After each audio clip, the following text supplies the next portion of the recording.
Welcome back to serial addicts. யமுனாவுக்கும் விஜய்க்கும் கல்யாணம் பண்ணுறதுக்காக கோயிலில் விஜய் வந்து பரபரப்பாக எல்லா ஏற்பாடையும் பண்ணிகிட்ருக்காங்க.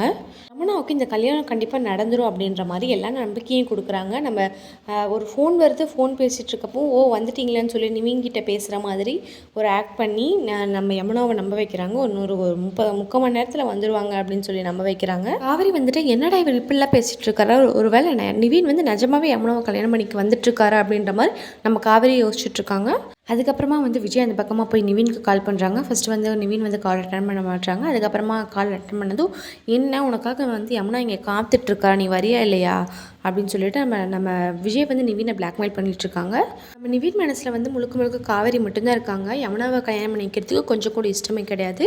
நிவினும் விஜயும் ஃபோனில் பேசிகிட்டு இருக்கப்ப நிவினோட அப்பா அம்மாவையும் நிவினோட மாமா வந்து, அதாவது ராகினியோட அப்பா வந்து கூட்டிகிட்டு வந்துடுறாங்க.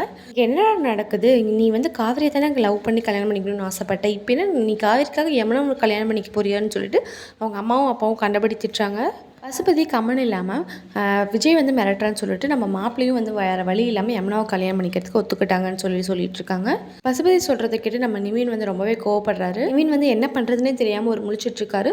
நிவினுக்கும் யமுனாக்கும் கல்யாணம் நடக்குமா, நிவின் வந்து அவங்க வீட்டிலேருந்து எப்படி தப்பிப்பார், நிவினை போக விடுவாங்களா, நிவினுக்கும் யமுனாக்கும் கல்யாணம் நடக்குமா அப்படிங்கிறதெல்லாம் இனி வர எபிசோடில் பார்க்கலாம். இந்த வீடியோ உங்களுக்கு பிடிச்சதுன்னா மறக்காமல் ஒரே ஒரு சப்ஸ்கிரைப் மட்டும் பண்ணிட்டு போயிருங்க. தேங்க்யூ ஃபார் வாட்சிங்.